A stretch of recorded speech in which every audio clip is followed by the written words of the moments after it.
He's excited about this team. He has depth in every position, and he thinks that they can do a lot and exceed the expectations.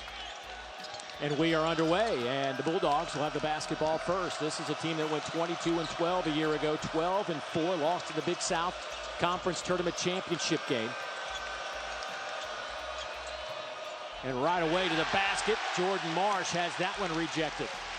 As you look at the Alabama starting five on, Sears, Omori, Stevenson, and the freshman Darion Reed.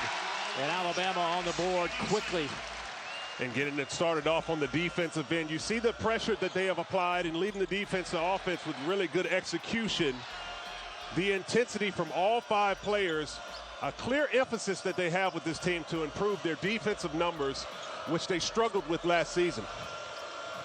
Stevenson with that first basket, a cut to the rim from Rubio. That one is denied, and Sears back the other way in a hurry. Sears in traffic, had that one knocked out of bounds. So in traffic. Boy, if they can get some production like that out of the transfer. Alabama, you know they're going to shoot it pretty well on most nights. Or Omori really known more so as LeBaron Fallon with the steal. And a throwdown from the freshman Darion Reed out of Grovetown, Georgia. The fourth highest ranked recruit in Alabama history, only behind the names of Colin Sexton, Brandon Miller, and J.D. Davison.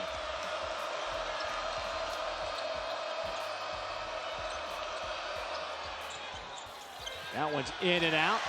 Rebound to Reed. Reed is a player that the coaching staff rave about his intensity. As Mark Steers lines up intensity and try to get a stop against this Alabama team as they get going. Try to slow them down in transition, not let them get the speed to get up and down the court on the sidelines. 4 out of 5 from the field to start this game for Alabama. UNC Asheville 0 for 5. Jordan Marsh backs it out. Shot clock under 10. Solomon for 3, and he knocks it home. To get on the board and jumping in their full court press.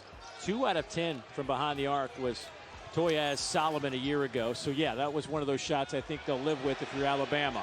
On the other side, Stevenson can't get it to go. Rebound to Solomon, and now off to Marsh. Stylistically, these are two teams that are played similar. You're going to see UNC Asheville like to reel up and down the court, get in presses, play at a high tempo.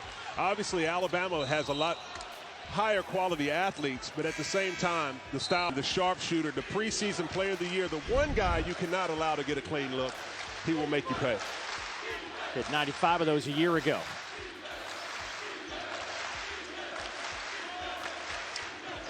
Sage Tolentino, the 7-1 center on the floor. There's a follow from Toyaz Solomon. Really good action, too, by Asheville to get freed up on the shot, but no block out. Toyaz Solomon, a pogo stick forward who can get above the rim, as you can see with his elevation. Sears bumps out near the logo.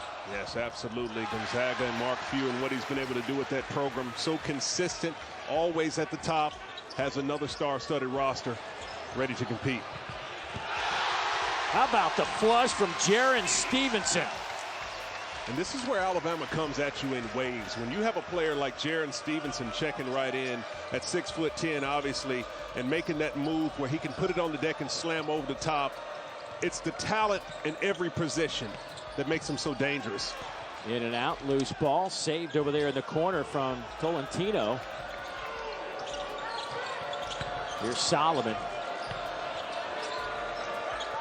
Marsh now, shot clock at 12. He'll line up a 3 and buries it. Knew it the moment he left his hands. Great decision there by Marsh. Alabama decided to go under that screen roll, and Marsh makes them pay by lining it up from the outside. Marsh playing with 2 fouls here in the first half. Holloway made his first 3, misses that one. Tolentino with that rebound, the young man who's from Hawaii, but during the COVID era, left Hawaii, came to the States, ended up playing enough basketball, was seen by University of Cincinnati, spent 2 years there, and then transferred to UNC Asheville this year.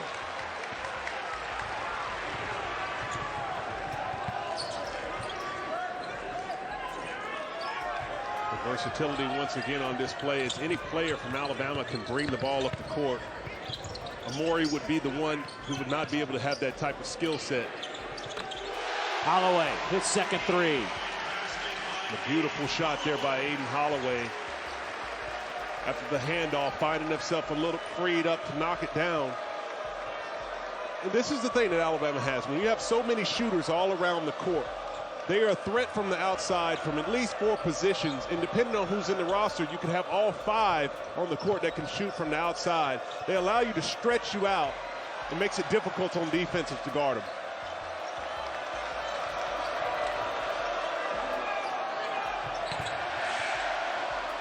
Beautiful defensive stand. First couple of minutes of this game. They have since held their own. A couple of mini runs by Alabama. Yeah, honestly, if you're head coach Mike Morrell, you have to be pleased with how your team's doing. I mean, you're getting held, you're only shooting 34% in the game, but at the same time, you're executing your sets. It's a matter of you're just maybe not finishing it. But they're running really good offense, just not able to finish it. But Alabama, you would think after starting off with that 9-0 start, would be up by more than 15. With some quality possessions, they can get back into this lead. Big rebound yanked out of there by Sherrill, and foul underneath. And if I'm Nate Oats, I'm speaking to the players, and I have to let them know the moments that you get on the court, you have to make it count. What you're doing offensively and defensively. Do you understand what your assignment is? Do you know the defensive assignment and your offensive responsibility for who's on the court? You have to be able to make the best usage of the time that you have. Reitzel lays it up and in. The fast break there by Alabama. Nelson kicking it ahead to Reitzel. This is an opportunity if you're Asheville. They had it down to a 13-point game. You have to run a really good, long quality set. Even if you don't get a shot and it ends in a shot clock violation, you want to make sure that you don't allow Alabama to get those easy conversions on the other end after a turnover or a missed shot. Banks, long three off the front of the rim. Nelson grabs the rebound.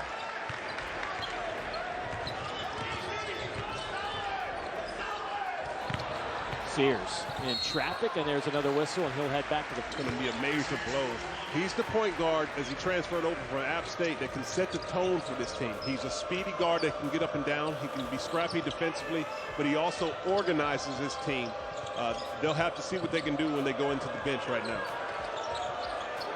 Clark, no good rebound there, ripped out of there by Clifford Omari. Omari led Rutgers in scoring, rebounds, and blocks a year ago. Tylon. Been very impressed with the strength of LeBaron Philon. Got fouled up, but he was able to use his upper body strength to get freed up and drop that one in. He's known for his scoring ability. When he was a junior or underclassman at Baker. They lead it by 21. It's their largest lead of the game. They're on an 8-0 run. Solomon, he is fouled on the inside. That'll go against Jarin Stevenson.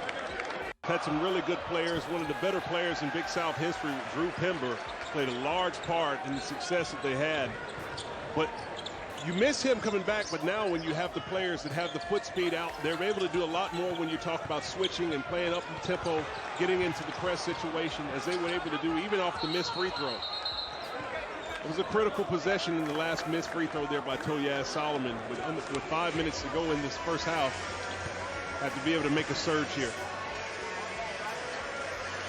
Timeout on the floor, 41-20, Alabama out in front. But Pember was a do-it-all forward. He could rebound, shoot from the outside, handle the ball, and make really good decisions. And his defensive shot blocking ability was huge for his team in the Big South Conference. This is the adjustments that this team will have to make. Now they'll have to play a little bit more up-tempo. They'll have to be a little bit more versatile as far as switching defenses. But they're holding their own. They're running really good action on the offensive end, but just not being able to convert against the length of Alabama here in the first half. Foul on Greg Gant. Alabama been to the free throw line 13 times here in the first half. That's the third foul on Gant, by the way. So now that's Marsh and Gant.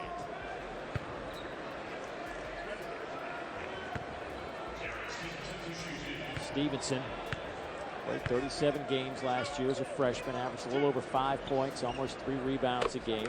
Hit 32 three-pointers on the year. Boy, he kind of busted out for a career-high 19 in the Elite 8 win over Clemson. Knocked down 5 of 8 three-pointers. He has so much talent, and as you can look at his body, he's put a lot of time in the weight room and improved on his physique, which should give him the physicality to play multiple positions and be a bigger rim protector. Another second chance. And Omari knows what to do. Everyone's not going to be on this team going to get 35, 40 minutes a game. So you have to come in and make sure you take advantage of what you have in a short amount of time. And Sears knows how to fill it up when he gets a peak. 22-point Alabama lead. Nice pass inside by Holloway, and he'll hit the youngster Aiden Sherrill. Sherrill now with 5 in the game and 4 rebounds. Nice hands there by Aiden Sherrill to catch that with the soft hands and lay it up. 3rd rebound for Sears, looking for his first assist. He won't get it on that trip. Kept alive though. Sears wide open for 3. Another second chance opportunity, and Aiden Sherrill will head to the free throw line. The youngster out of the elite. Yes, you have to learn how to play without the foul. Understand when to pick your moments, how to use your physicality. It's not always about just being aggressive and being tough when you're playing defense. It's about being smart. And that's what Alabama's going to have from all 5 of their players to utilize that type of strength and physicality. The defense is geared up to stop. They know that you're going to go out there every single night to try to put up big numbers, and he does it at such a high, efficient level. You're talking about shooting 40% from 3 and 50 from 2. It's not like he's a player who's just jacking up a lot of shots and missing them at low percentage. He takes advantage of the looks that he gets in the time that he has. Holloway. Little scoop shot off the window goes down. Timeout taken by Longwood, probably going to be in the hunt with them as well. Absolutely. Griff Aldrich and what he's been able to do at Longwood, getting that program to the NCAA tournament a few times in recent years. Winning the tournament last year in the Big South as a 5 seed with some upsets on their way back to the NCAAs. It shows the depth of the Big South Conference. These are teams that you might not want to take lightly when you're playing them in these early season plays. You won't be surprised to see some upsets from them. And even so, if they can get into the NCAA tournament with a favorable matchup.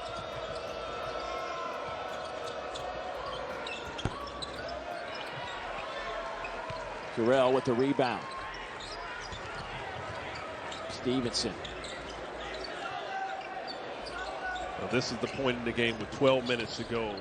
And Alabama finds himself with a comfortable lead that you don't want to play into the score. You want to make sure that you're playing in a situation where you continue to play to the level of your standard and keep playing as hard as you can. If you're Asheville, you want to make sure you're executing, even within the adversity, to continue to find some character baskets. You're tired, you're short-staffed at the moment, and you find yourself down in the deficit, but you have to continue to try to execute and play good basketball.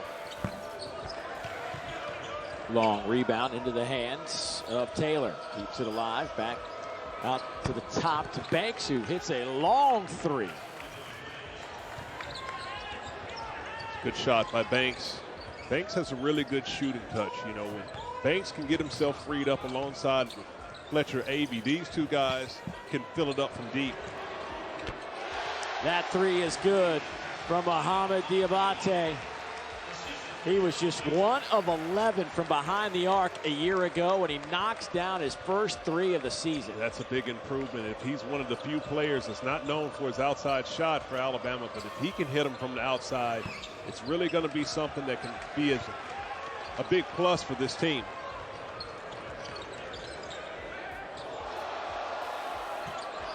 That one was short from Stevenson. Tough shot coming off the pump fake. I'd like to see him give that one up after he got the shooter in the air. Give it up, get it back, and get something a little bit closer to the basket. That one is kicked out of bounds. It'll belong to Alabama. Be an extremely confident player. He has so much experience playing basketball, but at the same time, he can play off the ball. He can shoot it quickly when he gets it with a short amount of space. On-ball defense, he definitely changes the game. If you talk to a lot of people in the staff at Alabama, they really believe that last year, Alabama was one game off the pace of winning the SEC. And with Latrell Wrightson in the lineup, I really believe they believed that they could have went back-to-back winning the SEC regular season once again. So he's a very important piece to this team because his shooting ability brings a calming factor because he can bail you out in big moments when you need a big shot. The SEC. Alabama was one game off the pace of winning the SEC. And with Latrell Wrightson in the lineup, I really believe they believed that they could have went back-to-back winning the SEC regular season once again. So he's a very important piece to this team because his shooting ability brings a calming factor because he can bail you out in big moments when you need a big shot. The SEC has handed out 11 trophies in basketball since Nate Oats got this job. Alabama's won 4 of them. 4 of them. 4 of 11. That's hard to do in this league, especially how competitive it is the last few years. It's phenomenal. And to do it to get the double, to get the regular season title and the tournament title is something that's extremely hard to do. He's been able to do that twice in recent years. But if you talk to him, you know, you talk about the team that they had last year to get to the Final Four, which everyone will always remember. But this is the team that he feels like he might have all of the pieces that can even do even more and take it to the next level. It has been a while since he knows that his team is talented, but I think the biggest question mark for him is going to be what type of Zen master Phil Jackson type of mentality can you have to get everyone to buy in to what you're doing. This is a team that has so much talent, and you're playing a game here in the opener where you're able to go deep into the bench and everyone is excited and everyone's playing well and getting what they want to get from it. But as the season moves forward, when you might have to shorten the roster and you might have to have games which rely on you to play longer minutes, how can the players who are not involved have the character that it takes to do their jobs to make this a winning team? That's what makes championship level teams. That's the championship DNA and culture that he's hoping to establish here. And if he can do that with this team, he might have something special. Out. Taylor has 4. Tolentino has 4 as well. Gann has 4. 22 fouls tonight on the Bulldogs. Stevenson misfires. That's line.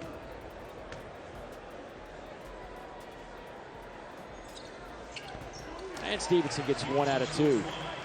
18 assists on 34 made baskets for the Tide. Should be 19 if we change the rule. Yeah, doggone right. Who do we need to reach out to get that change? We call it the Dave Neal. Well, I don't know who is in charge of stats.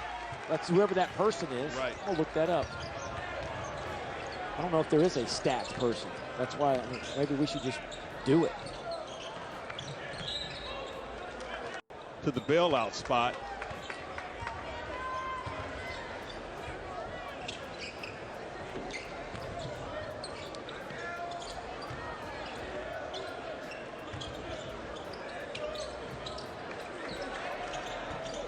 Well, won't go. Phylon sitting on 8 points, but has 7 assists tonight. A little up and under. That one is a little bit short by Holloway down there amongst the tall timber. Keeps it alive. Shot clock at 15, and there is Phylon now in double figures.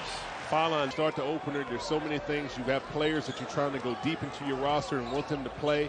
You want to continue to coach into the final whistle to build for the moments in the future where you'll need it. Reed fires for 3, and he connects.